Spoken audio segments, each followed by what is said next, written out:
Hey everyone, Jeff here from Films at Home, and today I'm going to give you some recommendations for a few of my favorite psychological thrillers.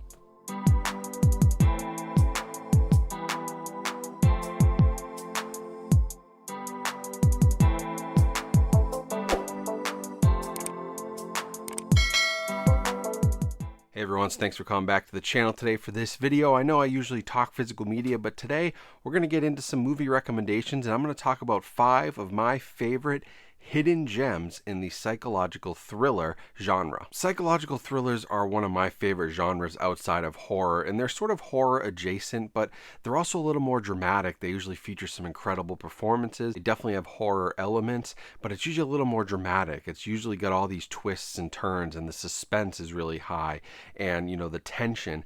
And that's what I love, is sort of trying to figure out a mystery as I go along. And all of these movies that I'm going to list here, if you have not seen them yet, go check them out, because that first time you watch a psychological thriller is usually the best time you have with it. After that, you know the twists, you know the turns. So I want you guys to go check these out. Let me know in the comments if you do enjoy the 5 picks that I'm going to give you here. And also let me know if you enjoy this type of video. Now, the first movie I'm going to talk about is called Censor, and it actually came out on Blu-ray courtesy of Vinegar Syndrome last year. And it is a really, really interesting movie because it deals with some real life events within the movie industry. Basically, the movie follows a video censor in the UK in the 1980s, when we were going through this video nasties deal over there in the UK, where they were censoring a bunch of movies, basically banning certain movies like Texas Chainsaw, The Evil Dead. Like, these movies were banned. You could not get them in the UK. And there was this censorship board and all of these censors who would sit through all of these horror movies and basically give it a yes or give it a no that it can be released to the public. And a lot of this had to do with like a scare of the effect it was having on kids, and a little bit of the satanic panic type deal. Like, this happened in the United States too. Everyone thinking everything is demonic and affecting children and all of that. And they were convinced this is why crime rates were up. And of course, that's crazy. But that's the kind of world that this movie is built in. But what it really covers is like what happens to the censors if they're watching all of this content that could make people violent and make people evil. Who's watching them? And so the movie follows our main character. She's basically looking for her sister. This is kind of the underlying theme. Her sister's gone missing. She kind of refuses to admit that her sister's gone. Her parents have kind of moved on and, said, hey, your sister, we're going to declare her, legally dead. We haven't seen her in years. And I don't want to give too much away because it's kind of crazy, but it involves, she's basically convinced that a horror movie director in a film that she watched as part of the censorship board has kidnapped her sister and is who's holding her sister. And she goes down this path and she's like convinced that her sister is on these horror movie sets, and it just gets really wild. It has a super cool ending, very stylistic, a little bit of a slow draw, but I think if you guys are interested in that time period and that type of film and this psychological thriller with horror themes in it, you're going to really, really love Censor. So I highly recommend it. And let me tell you, Censor is a wild ride, and some of the other characters we're going to meet here in these films I talk about have some serious ups and downs throughout their arcs. And you know what? I think a lot of them could have benefited from using today's video sponsor, BetterHelp. BetterHelp's online therapy platform is an awesome option for getting connected with a licensed therapist in a completely remote session. BetterHelp is super easy to get started. You just answer a few questions about yourself, and in just a few days, BetterHelp's platform will match you up with a licensed therapist. Now, by using my link, betterhelp.com/filmsathome, you can get 10% off your first month of online therapy.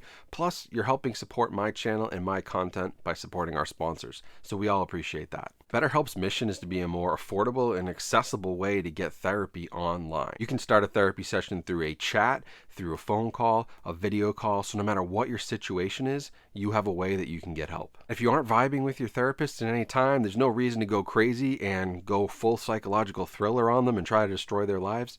You can simply request a new therapist completely for free. So if you're feeling like your sister has been kidnapped by a horror movie director and you've just got to go to his set to free her, maybe take a deep breath, open up your laptop and go to betterhelp.com/filmsathome. That's betterhelp.com/filmsathome to get 10% off your first month of online therapy. So huge thank you to our sponsor today, BetterHelp, and now we're on to number 2 on the list, which is David Fincher's The Game. A lot of you know David Fincher, and he's got great psychological thrillers like Seven in his catalog or Gone Girl, but the one that doesn't get talked about much and maybe has a little more steam nowadays is The Game.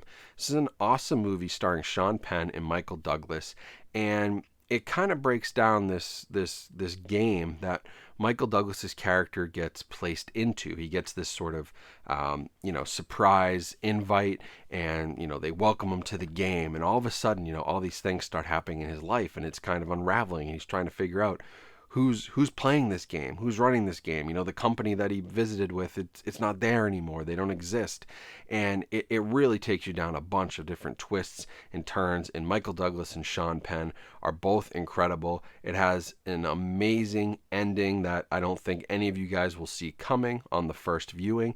But it's also one that you can view multiple times because you will start to pick up on little things along the way. But it's a really, really good cast, a great movie. Obviously, David Fincher, top-notch directing, cinematography, the whole 9 yards, and it's so well written. It has a really tight script, and the first time I watched this one, I was blown away. It's just really fast-paced. You never know what's coming next, and when you do get that reveal, you're gonna be blown away. So I really, really enjoy it. If you like Fincher's other stuff, this is maybe the most out there movie that he's made.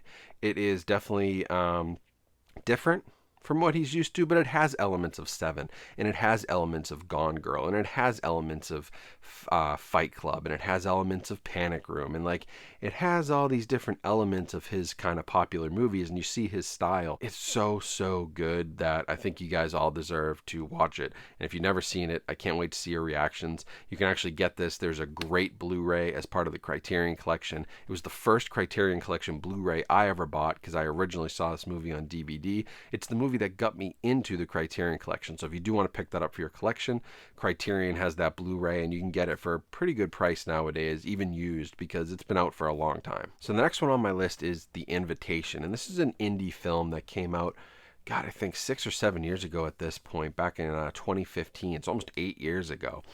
And I loved it when I first watched it, but it definitely doesn't get talked about enough, and it doesn't get enough attention, and it's kind of flown under the radar. But it's got an excellent cast. You can find them on IMDb. You'll definitely recognize a lot of the names. But the movie itself is just very unsettling, and it's all around this dinner party that a bunch of people get invited to. And our main character and his wife, they're invited to the dinner party, and he immediately thinks something's up. Something's wrong, something's weird here. And he's kind of getting gaslighted throughout the party. People are like, dude, you're crazy. There's nothing going on. His wife is like, dude, there's nothing going on. Relax. But he's losing it. And so he kind of, he begins to act a little crazy. Everyone's like, hey, chill out. You're kind of like, is that guy, is he real? Is he not? What's going on here? Who's the bad guy? Who's the good guy in this situation? Is what he's seeing actually happening? Which is always something you have to ask yourself with psychological thrillers. Can you trust the main character and what they're seeing? But it all culminates in a pretty morbid, disturbing ending that is the most horror aspect of the movie. Other than that, it's pretty much thriller, suspense. It's very psychological, but it ends with a kind of morbid, more horror-leaning ending, which I really, really enjoyed. I think you guys will really like it. It's another slow burn, which a lot of psychological thrillers can be as you sort of, start to unravel the story and learn more about the characters and motivations, but it's got great performances. It's all kind of shot in one location, which is really cool, and I think that payoff at the end is going to make you guys like this one a lot. If you do want to grab it, you can get it from the old Drafthouse Films label on Blu-ray. It should also be available on some streaming services. I have the Blu-ray, of course, and if you can find that, I'd recommend it because it's got some really cool packaging. Drafthouse Films is one of my favorites from back in 2014, 2015. They did a ton of awesome stuff, and The Invitation was one of their finest. So now I'm going to go back a little bit further, but we're in the 2000s still. We're in 2007, and the movie is Fracture. Now, this stars two guys that I think every movie fan will know. Ryan Gosling and Anthony Hopkins. It also has Rosamund Pike from Gone Girl, which is another great psychological thriller, but definitely not underrated or a hidden gem. But it has a really good cast with Gosling and Hopkins really leading the way. Ryan Gosling's basically this young assistant DA. Anthony Hopkins is being investigated for the murder of his wife, and I, again, don't want to give away too many details in this video, but there's so many awesome scenes between Hopkins and Ryan Gosling. Personally, I think it's one of Anthony Hopkins' most chilling and unsettling roles since all of his times as Hannibal Lecter. It's right up there with Hannibal Lecter and some of those Silence of the Lambs, Red Dragon, Hannibal. Like, he's creepy in this movie, and you know he can do that very well. But it's also great if you're into true crime, because this really gets into some more of the procedural stuff. It's still very much a thriller. It's a ton of psychological stuff going on, but it's a little more procedural. It's a little more like courtroom, police procedurals. And the director of this movie was actually a producer on some shows like Hill Street Blues and some NYPD shows and like cop shows and procedurals. So he kind of gets that vibe, and you do feel that here, but it's almost elevated because you've got Gosling and Hopkins just at their best. And it's one of Ryan Gosling's lesser known movies, definitely one of Anthony Hopkins' lesser known movies, but it's really good. Tons of twists and turns. You guys definitely won't guess what's happening, but this one actually might have maybe some of the most rewarding payoff of any of the movies. A lot of psychological thrillers sort of end and you're like, I don't know what happened. That was really bad. That was really morbid. This one, I think, wraps everything up nicely in a way that packages the movie really well together and gives you a sort of final answer to all the questions that have been happening. So for that reason, I really like it, and it just doesn't get talked about enough, especially for the cast that's in it. Now, to close things out, we got a very recent one that I am a huge fan of and I think very highly of, and it is Watcher. Watcher is a movie you can watch on Shudder Original. It's on that streaming service, a service I highly recommend. No ads here. I use it and pay for it, and I love it because it has so much great content. But Watcher was a really, really creepy movie that didn't feel creepy at first. So basically, you've got our main character who is actually, she's also the actress from It Follows, and her boyfriend, and they're moving to a brand new country that she's never been to, but where his family is from. So he's very comfortable there, and she doesn't know anything. She doesn't know the language. She's trying to learn it. She's very isolated in this sort of big apartment complex that they've moved into.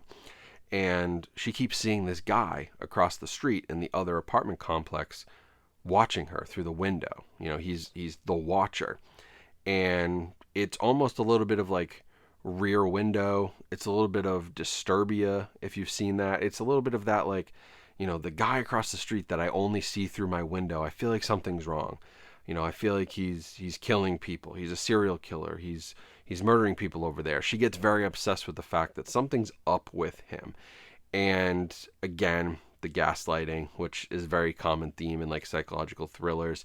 You know, she's made to feel like she's crazy. She doesn't know what she's talking about. She's proven wrong multiple times. Police get involved and basically tell her the same thing. You're crazy. I think this is all a misunderstanding. Again, can't give away too much without ruining the movie for you, but a very satisfying ending, tons of twists and turns, amazing suspense. It is not necessarily a horror movie, but there's definitely a reason it's on Shudder. It's very creepy. It's very disturbing. It has some awesome scenes that will keep you on the edge of your seat, but I can't recommend it enough. It's Chloe Okunu's first ever directorial debut of a feature-length film.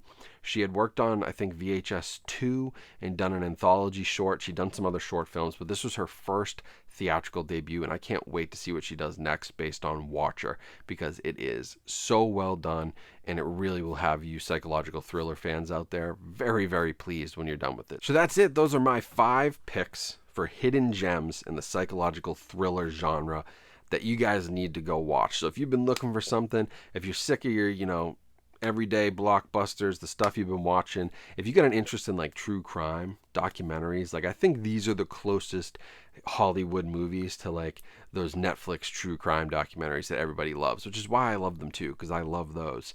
And if you're at all interested in that stuff, give these 5 a try. Let me know what you think. I think you'll enjoy them. If I know my viewers and my audience, and you guys know me, we usually have pretty similar tastes at this point. So I really hope you guys like them. But these are my 5 recommendations, and I just can't recommend, if you can get the Blu-rays, some great releases of all of these out there. Recommend going to get them. If you can't, there's plenty of ways to watch things, and it's not a bad thing to watch a movie on streaming. Just putting that out there.